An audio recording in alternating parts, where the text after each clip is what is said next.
Now we. Okay. So good morning, everyone. Okay.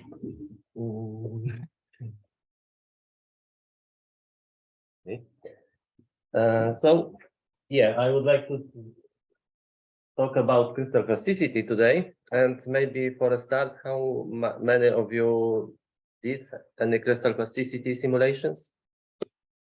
Okay, so like quite many. And how many people are dealing with EBSD experimental way? Okay. Yeah. So, okay. So I think for those of you that already have some experience with crystal plasticity, maybe some things will be not so new, but well, I had to adjust to everyone. I requested it. That you start at the beginning. Yeah, so it's not your fault. And now, okay. So this is my the outline of my talk.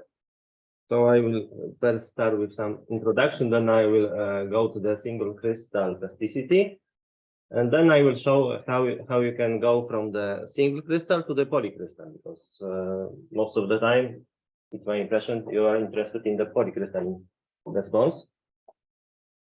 And finally, also I will show some multi-scale models.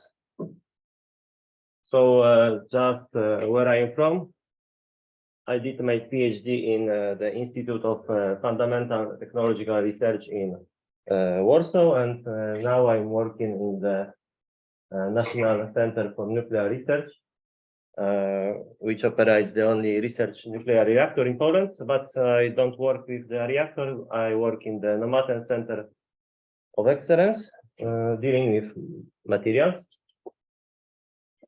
So we are interested in various developing new materials for various applications, medical, industrial, also in the nuclear sector. So one candidate is oxide dispersion strengthened steel. The other are these high entropy alloys that are multi-component alloys. You have many several elements in big proportions. So there is a enormous way you can combine them. So before you actually make the material, you should do some prediction. And then after you did your material, you have to somehow check if what you did is what you wanted to have. So we have several ways to characterize the material: X-ray diffraction, Raman spectroscopy, TM, STEM, EBSD. So using our EBSD SEM setup, you can do high resolution SEM imaging, STEM imaging, chemical composition analysis, crystal orientation mapping, and also prepare samples for TM. And after that, we do mechanical testing.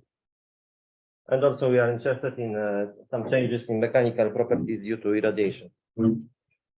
And personally, I work in the simulation group of Stefanos Papanikolaou. So in the group, we do various simulations at various scale, density, functional theory, Monte Carlo, molecular dynamic, crystal plasticity, and continuum this so-called J2 plasticity. So I am on this end of all of this, and we also apply some machine learning techniques to get some more information from the results. Okay. So after this introduction, I will now go to the crystal plasticity. This is a nice picture that I found on the web, and this shows you times and length scales of various experimental and modeling techniques.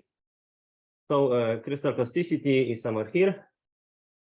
So this is a continuum theory, but in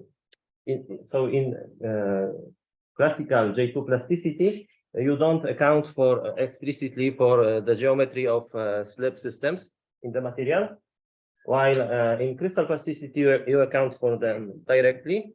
but in a continuum smeared out fashion. You don't take into account individual dislocation lines as you do in discrete dislocation dynamics. So now the single crystal plasticity. The plastic deformation in metals generally occurs by shearing, by moving one plane of atoms against the other plane, which is a shear.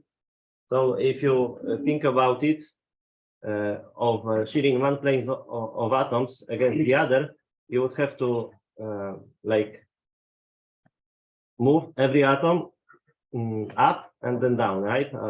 To go over the underlying plane of atoms, and it was like probably 100 years ago developed that if you would like to shear the metal this way, you would have to have the shear stress equal to of the same magnitude of the shear modulus, which is really orders of magnitude what is typically measured for metal. So what's wrong? Probably there is nothing wrong with this derivation, but in reality the metals don't deform this way, that they don't deform like entire planes against each other, but the shearing of metals is accounted by dislocation. So here you can, this is like an edge dislocation. Yes, edge dislocation is an additional, you can think about it as an additional plane of atoms, which is like not which doesn't go to the whole crystal, but just to some plane. And then if you want to shear your material, this dislocation moves, and you don't need to break all the bonds on the slip plane, but only along the dislocation line, and thus the shear stress required is much lower. And actually, if you have a collective deformation by this dislocation slip on several slip planes which are close to each other, you can even macroscopically observe the slip bands, as you can see in this picture. Okay, in order to dive into the crystal plasticity, I have to give you some very basic ideas about continuum mechanics. So this is the initial configuration, and this is the deformed configuration. I'm using the notation where the capital letter denotes the quantity in this undeformed configuration, and the lowercase letter denotes the quantity in the deformed configuration. So d capital X is a vector from capital P to capital Q in the undeformed configuration, and after the deformation, it becomes this dx.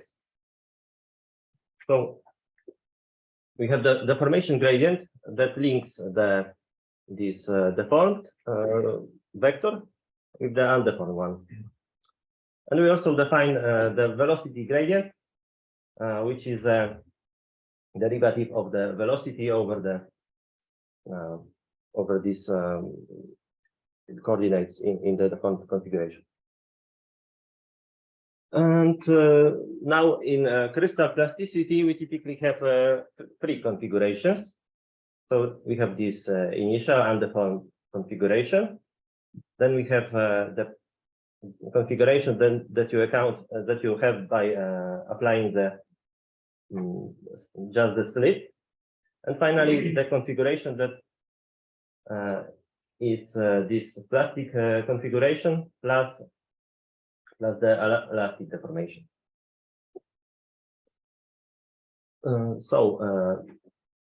The deformation gradient is split multiplicatively into the elastic and plastic parts.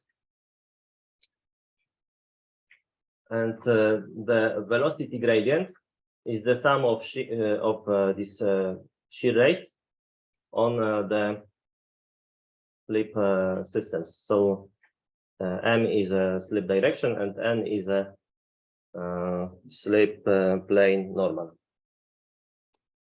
And well, there are various formulations of crystal plasticity, but in the one I'm used to, we use typically the power law. So the shear rate is obtained by applying this power law. This is the resolved shear stress, which is a projection of the stress on the plane on the slip system. And the critical resolved shear stress is described in the hardening laws. And yeah, so a few words how you determine the resolved shear stress. We have the so-called Schmidt law. So if you this is a stretching of a single crystal,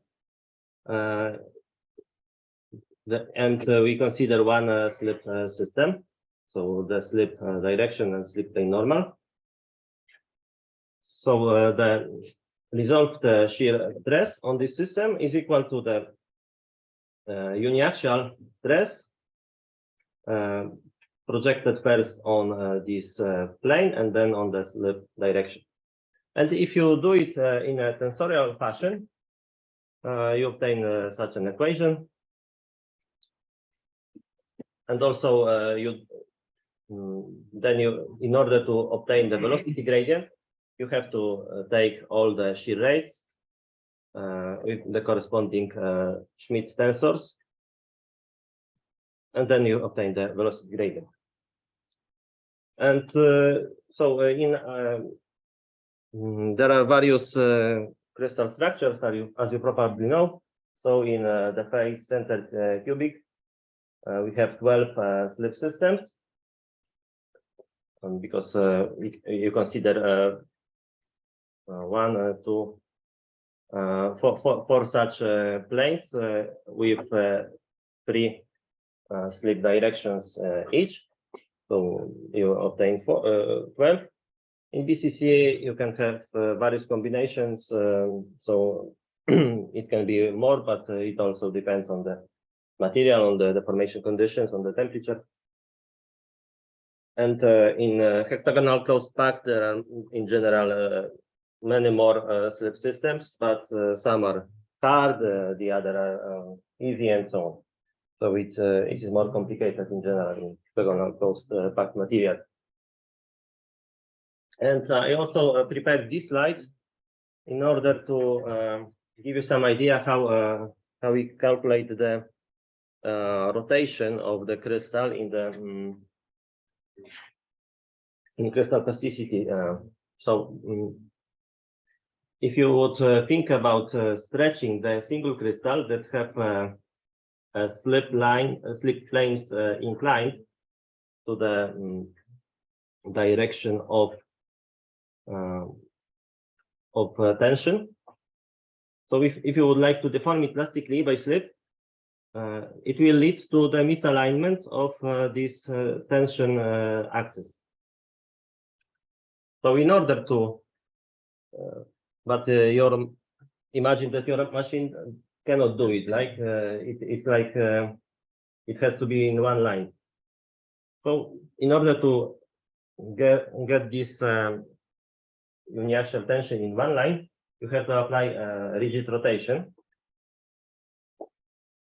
So the rotation, the macroscopic rotation, which in this case is 0, is a summation of the plastic and rigid rotation. So in order to get the rotation of the lattice, you have to subtract from the macroscopic rotation, you have to subtract the plastic rotation.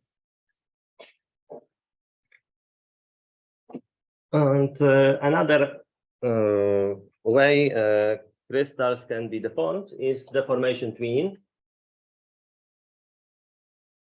Twinning leads to the fast deformation of the material. This is a strictly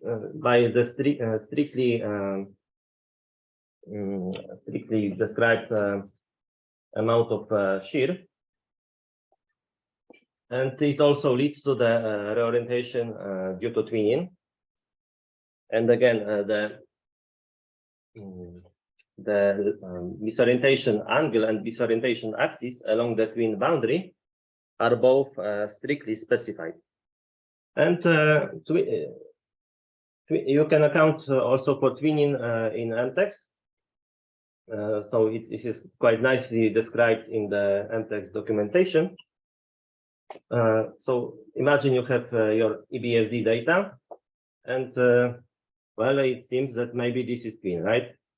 So then we can visualize the misorientation angles on grain boundaries.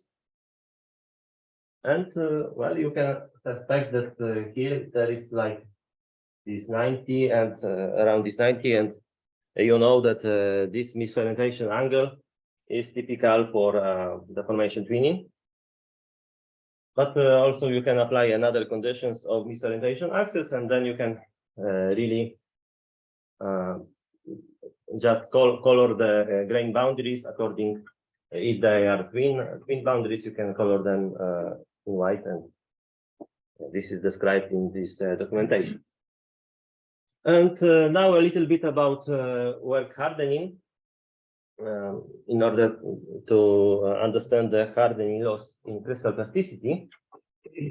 So this is a, well, maybe a little bit idealized, but a typical stress strain curve of a metal in uniaxial tension. So first you have this elastic range, then you go to the yield point, and if you would have no hardening after reaching the yield point, the dislocations would just move like infinitely if you have the perfectly plastic material. But typically there is some hardening, so in order to deform the material further, you have to use more force or more stress. So why do we need this to achieve this yield point, yield stress at all? So why the dislocations cannot move freely without any force? So in a crystal, you have the lattice friction, or so there is so-called pair stress that you have to apply to your dislocation in order to move it. And then if you have not perfect crystal, which you typically have, there are interactions of dislocations with other dislocations. So dislocations cannot move freely because the other dislocations stop them. Then there is also grain size strengthening, because grain boundaries are also a source of barrier for dislocation movement. Solid solution strengthening. In your material, if you have an alloy, you have atoms of different sizes. So it also it increases the lattice friction. And then there is precipitation strengthening. So if you have precipitates in your material, then they are again a barrier for dislocations. And finally, irradiation hardening, which I'm particularly interested in. Irradiation in the material leads to many defects, such as dislocation loops, second fault tetrahedra, vacancies, interstitial atoms. And then, of course, they lead to they are again some barrier to dislocation movement. And then why this stress increases? Why your material is not perfectly plastic? Well, if you apply the plastic strain, then some dislocations stop moving. They accumulate. There is more and more dislocations. So your plastic deformation is harder and harder. Then you can have also grain refinement during your process. You can have, like, if you think about rolling, typically your grain become smaller, and if you have smaller grain, there is more grain boundaries, and the movement of dislocations is harder. And finally, you also have deformation twinning, which well, there are like at least 3 mechanisms that can account for increased stress required to deform material that was twinned. So first, twinning just divides your grains into smaller parts. So we have additional twin boundaries that also are a barrier for dislocation movement.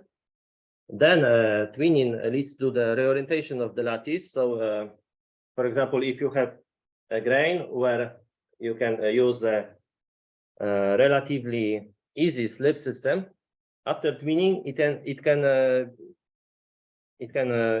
see that sometimes the reorientation is such that in this twin, it is no longer possible to use this easy slip system. And also there is a third mechanism, which is Basinski mechanism, and it tells that the mobile dislocations in the matrix grain after twinning become sessile dislocations. So all these things that leads to work hardening are accounted by the hardening loss in at least in the classical crystal plasticity. You can also have you can also directly account, for example, for dislocation densities and so on. So so far I was talking about local mechanism of strain hardening. So when the strength in a given point depends only on the state of this particular point. But there are also non-local theories that account for so-called size effects. And for these theories, the crucial idea is the geometrically necessary dislocations. So you can imagine that if you bend your material, you have less material here and more material here. So you can imagine that in order to account for such a deformation to make possible, you would have to add additional crystal planes. So these are basically these geometrically necessary dislocations. And also, according to Nix and Gao, you can if you have like the indentation test, there will be also this effect. Yeah, the geometrically necessary dislocations will have to be present in order to account for this deformation. Again, I think in MTEX you can calculate the geometrically necessary dislocation maps from EBSD. So you can go to the documentation and check. And in crystal plasticity, in order to get the size effect, you can probably there are more, but I know these 2 ways of treating the geometrically necessary dislocations. So you can compute the critical resolved shear stress based on dislocation densities. So you have the statistically stored dislocations, and you add the geometrically necessary dislocation. So typically, the smaller your volume is, the geometrically necessary dislocation term is more and more important, and thus you get the higher strength. But this is like accounting only for the accumulated density of dislocations, and you can also you can think about not accounting for the accumulated density, but for the current rate of dislocation density accumulation. This is another approach. The parameter alpha, what does that mean in this equation? Yeah, this is this is a little bit fitting parameter with to my understanding. It is typically 0.3, something like that. V So- is shear stress and B is the Burger. Yes, yes. Okay. And then after you have your single crystal model, you want to have some polycrystal simulations, you need to use micro-macro transition. So first there are mean field theories. The simplest mean field theories are the Zaks and Taylor model. In the Zaks model, you assume that every grain it has the same state of stress, which leads to the incompatibilities on the grain boundaries.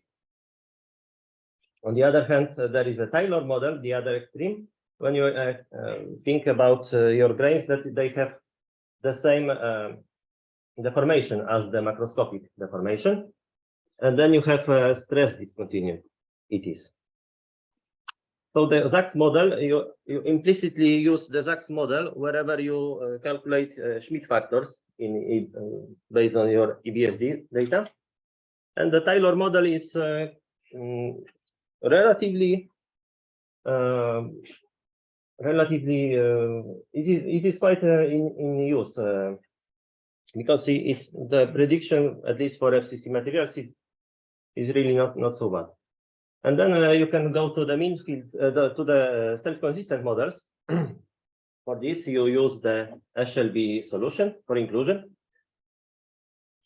So SLB realized that if you have this ellipsoidal inclusion that has different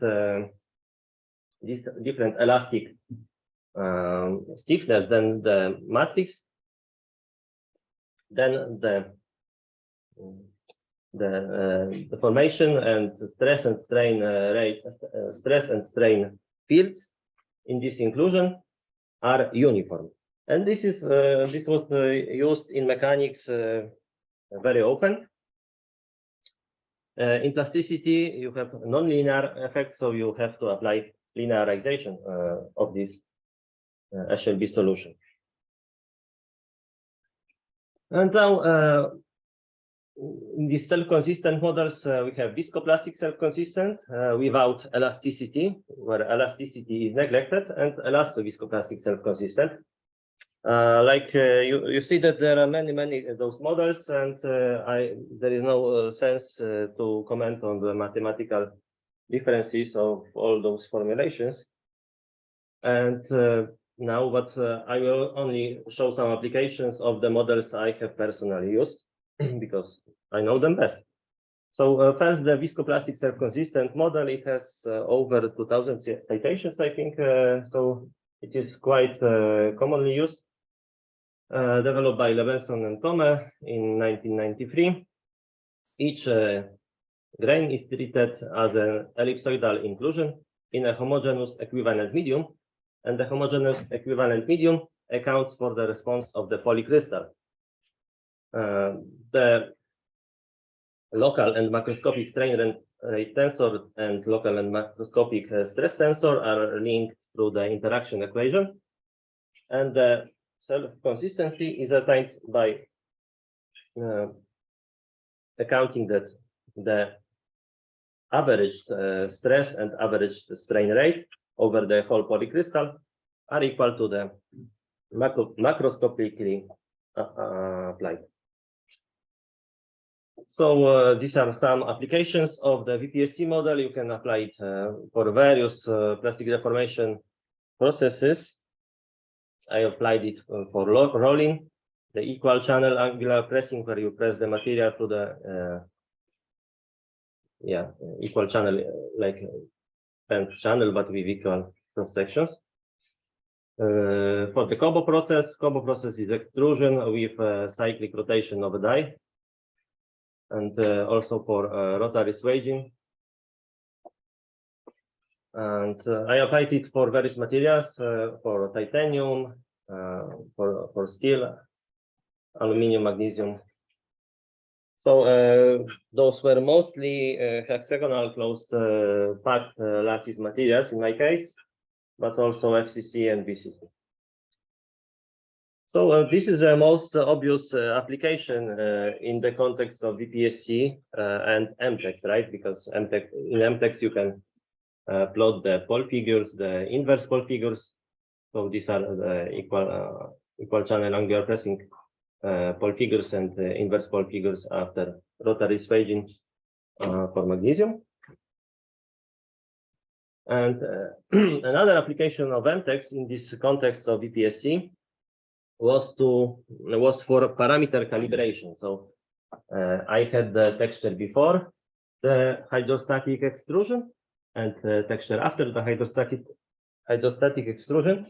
And in order to get the same texture, I have to use some crystal plasticity parameters. In this case, it was zinc and zinc alloy. So I did it in automatic fashion using evolutionary algorithm. So for each individual, the VPSC simulation was run. And then MTEX was used to compute the difference in the texture from the simulation and from the experiment. So MTEX was ideal for this case because you can use it as a code, right? If you have some software, when you have to click for everything, then it would be not possible to use it inside the evolutionary algorithm. And then the elasto viscoplastic self-consistent model. This was basically developed by Professors Kowalczyk-Gajewska, Mercier, Frydrych, and Molinari, and I just implemented in Fortran. So this is like a similar idea to the VPST, but now we also account for the elastic response. And because the elastic response is accounted for, you can apply the model for example, for cyclic deformation. This was copper. This is the first cycle and cycle number 50. So this was just the fitting, again using evolutionary algorithm, but this time just curve fitting. And this is the prediction. Well, it's worse than fitting, but still. And because this is this crystal plasticity model, you have information about what happens in every grain. So this was the color denotes the amount of shear a given grain undergoes, and this inverse pole figure show where a given grain is in terms of the orientation. And you can also check what is the effect of the hole patch. As I said, hole patch is related to grain size strengthening. So basically, the smaller the grain size, the higher the strength of a given grain. And with the hole patch effect, the results are in the top row and in the bottom without. So we can see that without the hole patch effect, the distribution is narrower, and also you can see that there is some trend like this is not 100%, but still the more yellow is in this region, the more blue is in this region.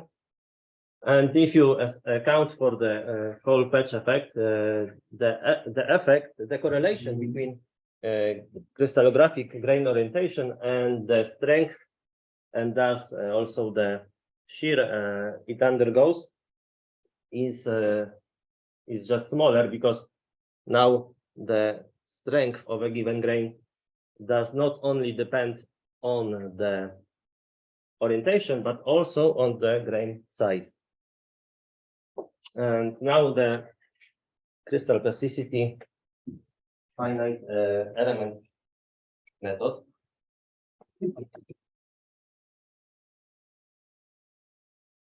So in finite element method, the main idea is that you divide your body into finite elements, and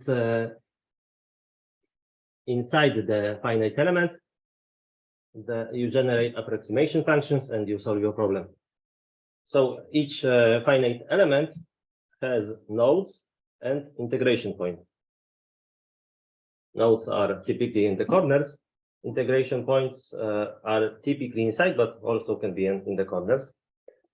And then in nodes, you have forces and displacement. And at integration points, you have strains and stresses. And thus, inside the integration point, you also implement the material model. So in our case, the crystal plasticity.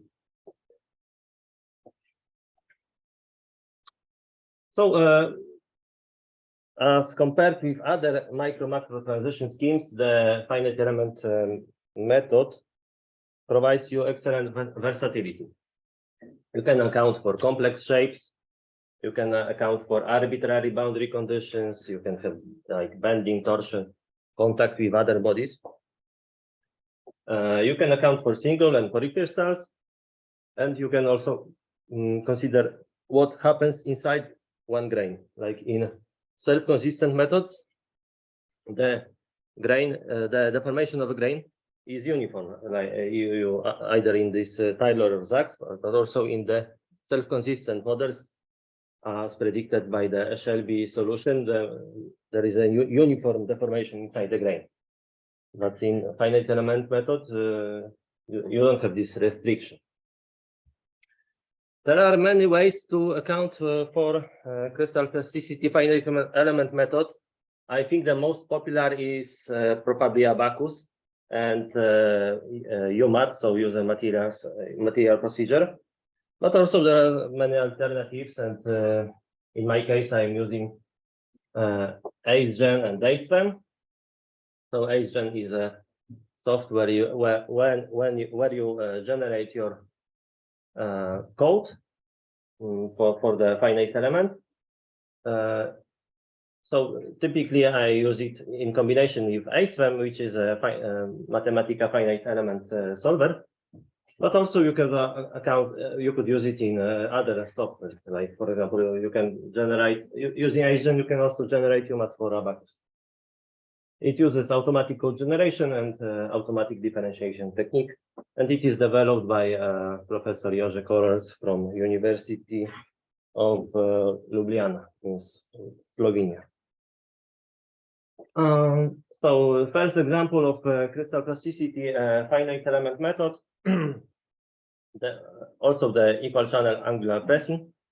So the one particular feature of this process is that you can approximate the formation of your material point as a simple shear. And we also applied periodic boundary conditions, which means that the formation on two sides of the cubic volume is the same.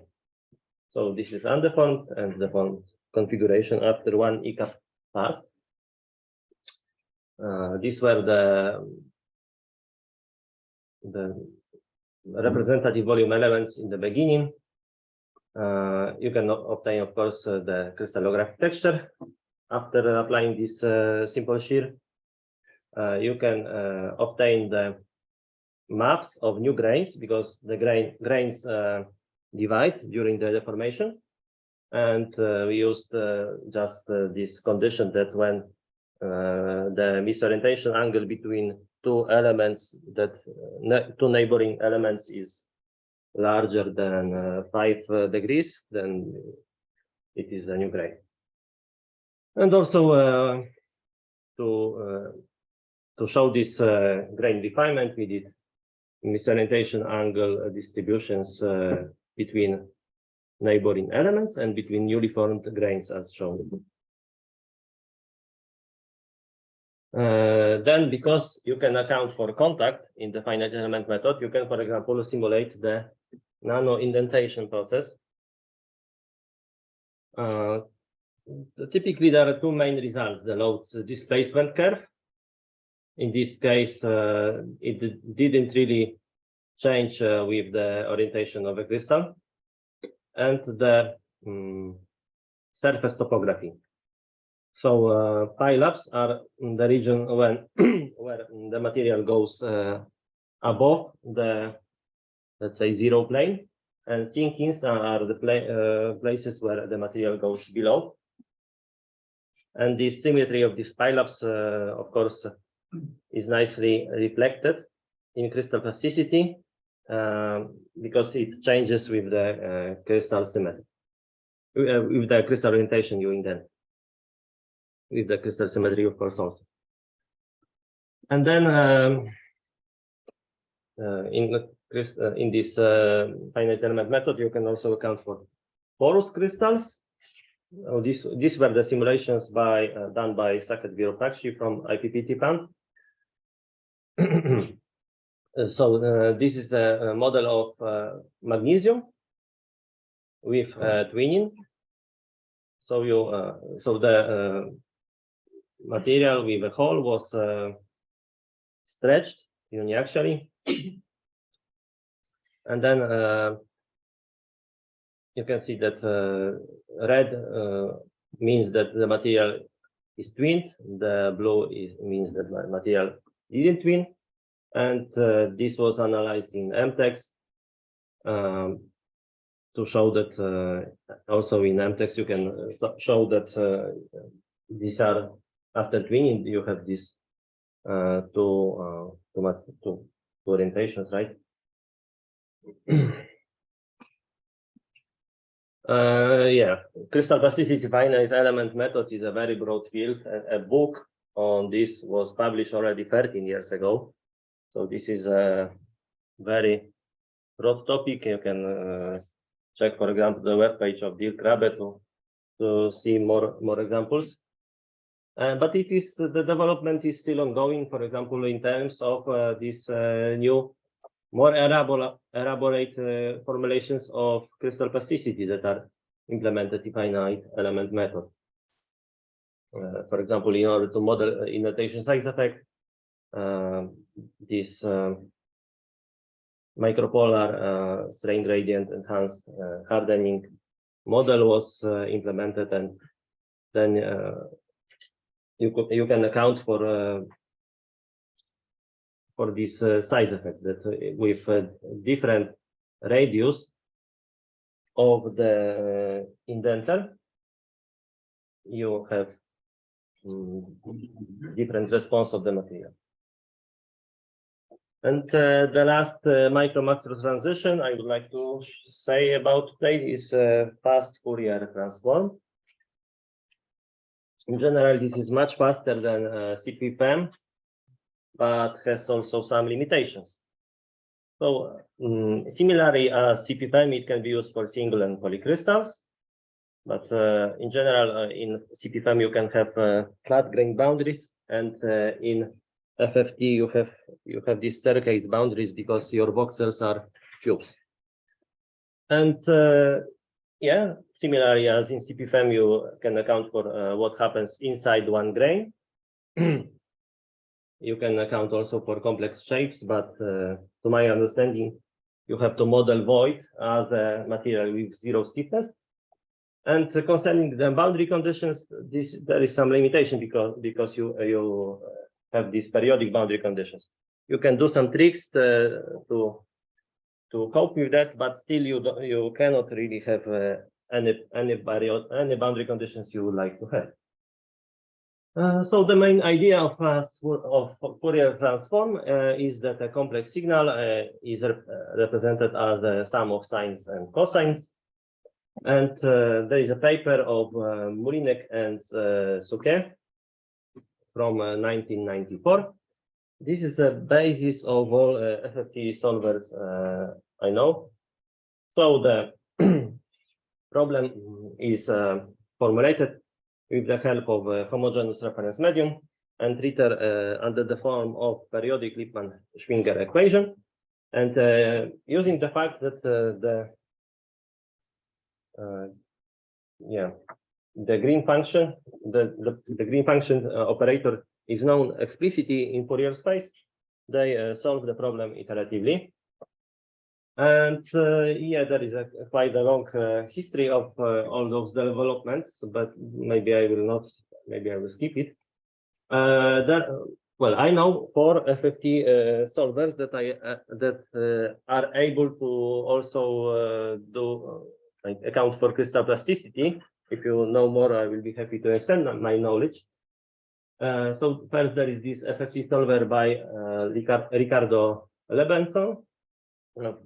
It is available for 3D polycrystals, and as far as I know, viscoplastic formulation. Then there is Damask, which has various crystal plasticity laws available, more and less complicated. And then there is this FFT MAD that is developed in DEA Materials Madrid, programmed as a Pinto project, and you can use Abacus UMAT subroutines inside this software. Then there is MTEX FFT-P. The fact that I showed most about this is not because I think it is better or worse than others, but just because this is the only one that I have personally used.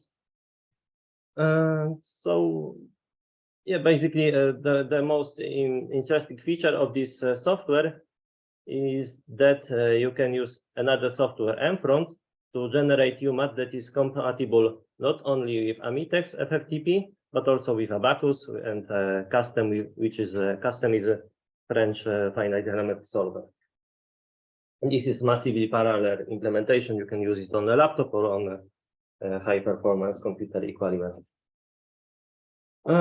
Well, FFT is really a new topic for me, so I didn't do much personally. So I just performed some simple simulation in crystal plasticity, showing that finite element method and fast Fourier transform solutions agree. But also, of course, other people did much more in this area. For example, here, the authors analyzed the slip and kink bands, and they have shown that the local crystal plasticity model predicts too many kink bands. Kink bands are the bands where the light is orthogonal to the slip system. And then using Damask, the authors did a simulation of rolling in interstitial free steel, and they also shown the maps of this invertible figure maps on the sides of the volume. I wonder if it is possible in MTEX or not really, probably. Maybe later on. Yeah. So then using this FFT math, there is also some simulation. This time they used this strain gradient crystal plasticity, so they could account for the size effect by applying various grain sizes. They obtained various strength of the material. And finally, the multi-scale model. So you can combine various micro-macro transitions,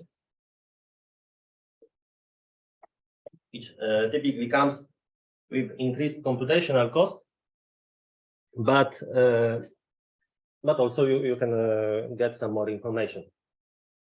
The first is the free-scale crystal plasticity model. So this is the macro scale and the intermediate scale where you have grain, and micro level where you have subgrains inside a grain. Each subgrain has a similar but slightly distorted orientation with respect to the parent grain. And between the grain and macro level, we used Taylor model, and between the grain and subgrain level, we used the VPSC. So using this model, you can obtain texture evolution and grain refinement.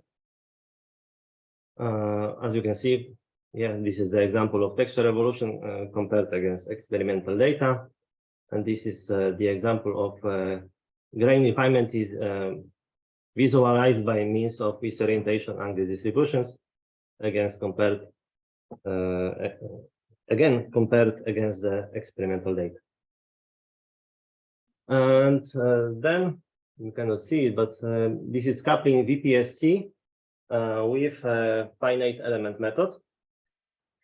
So in each integration point in the finite element, there is a VPSC model. And this way you can simulate rolling and get the evolution of texture in each point. So you can account for non-uniform deformation across the thickness.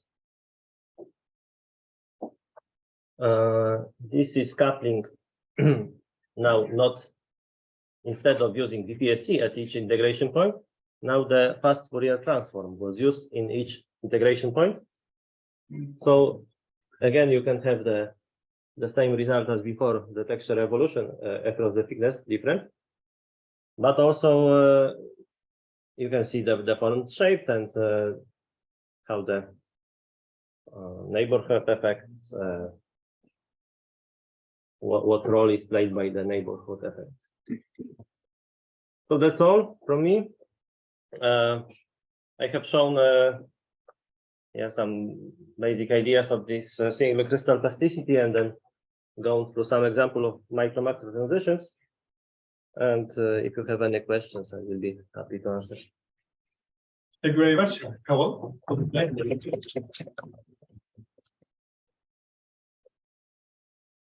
Are there any questions? Yep. Yeah. As I understand it, one of the parameters you get out of the modeling is the density of geometrically necessary dislocations. Or yeah, I mean, it can. Yeah, you can in some of the models you can get it. Yeah. Do you know if this somehow compares well with experimental values, like from EBSD or something? Well, I know my colleague who is working on those things doesn't have really this geometrically necessary dislocations from the experiment, but lattice rotation. Yeah. And well, at first it seemed that it is very correct, but then they started to look closely, and there are some inconsistencies. But there is a lot of playing. You can always play with those parameters. You can see how a given parameter affects the results and so on. So, and also from the experimental calculations, I think there are different methods how to calculate the dislocation densities from like EBSD, and they give like other different results also. yeah, so I think maybe it's better to compare the lattice rotation, yeah. not really the GND. Mm-hmm. More question? Yeah. So for plasticity, the temperature plays important role. Is it difficult to incorporate the temperature dependence in these models what you showed? My first question.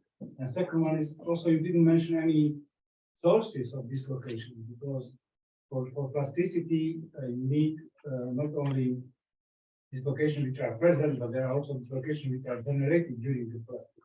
So these two effects, please, if you can comment. Well, yeah, the temperature. In what I typically do is like I assume that there is some temperature, and that the parameters reflect the behavior of the material at this particular temperature. You can, of course, there are formulations where you account for the temperature effects also. And concerning these dislocation sources, Well, yeah, if you use the model when there are these dislocation densities, you explicitly account for dislocation generation, dislocation annihilation, and so on and so forth. But it's rather a matter of how complicated your model you want to be. Yeah? You can account for everything just in a very simplified way, that just the critical resolved shear stress, the strength of the material changes with the shear, with the plastic shear, and that's all. Or you can go into very detailed modeling, but then you have more and more equations and typically more and more parameters where whom you have to somehow establish and so on. And the dislocation density is a parameter which is changing a lot during the, when you start in the formation, it could be like 3 orders of magnitude lower than when you finish. Yeah. So if your model accounts for dislocation density, you of course have the equations for this dislocation density evolution. So it changes with the deformation. Yes. I have a question from the very, so say, geometric part of view. So in a Taylor model, are you aware of, let's say you deform something in a general flow, simple shear, should you always end up with a stable orientation? Or is it possible to give large strains that you get some sort of cyclic behavior? Sort of like you strengthen your texture up to some point and then apparently it weakens. Yeah, I mean, it is a quite a broad topic, right? And yeah, I mean, yeah, there are some cases where the orientations are unstable, at least as far as I know. But in the Taylor model, should that be possible?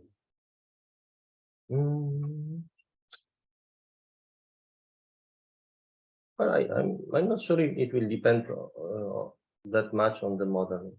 I think yeah, it should be, but it is just my.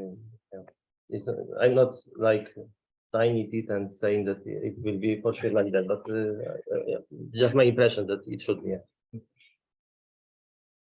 Yep. So you've been presenting a lot of different complementary models kind of to treat crystal plasticity. What do you think are like the overall major shortcomings of all of these models, and where do you maybe see some room for improvements for future development of those models? Because no model is 100% accurate, right? Like, what do you think is the biggest error involved in all models, maybe, and where do you think could be some possibility for improving them in the future? Well, what is the shortcoming? Yeah, I mean, as I have shown on this picture in the beginning, yeah, all models are wrong. Yeah. So yeah, I mean, for me, finite element method is like the perfect one of all those micro-macro transitions, because you have the least lowest number of limitations, but also the computational cost is higher. So yeah, this is the best one, but also the FFT gains a lot of improvements, and some of those limitations that I mentioned are people try to overcome them. So I think there is, in terms of the macro transition, I think the most of the progress is going in this fast Fourier transform. And other progress is, of course, is more complicated formulations, accounting for size effects and so on. Yeah. Yes. What's your opinion on standardization regarding crystal plasticity? Because crystal plasticity, as you said, is such a big field. Everyone does its own thing. Nice thing is some codes are open, like Damas, or you showed some open or the Karol against one. But still, comparison between the models is done not so much. Do you think in the future it will go more into the direction that you say you save your modeling data in a way that says, okay, I use this and this model and this parameters to obtain this curve. Yeah, I mean, I don't know if it will happen, but it for sure should happen, right? And at this, I don't know, for example, in molecular dynamics, I think most people know what others do, right? It is more like the information flow between people is That's much better. yeah, and in crystal plasticity, in general, in this macroscopic mechanics, the information flow between various researchers is very, very limited. And yeah, I think it should be overcome, but if it will be, I don't know. So I also dealt a little bit with this modeling during my PhD, and I always found it very frustrating compared with other, like XSA, for instance. Indeed, the data is much more openly shared. Continuum mechanics community, I mean, now it's starting to get a little bit of take up a little bit of speed, but it's like compared to the as fast as the reaction of the politicians to climate change or so. I don't know.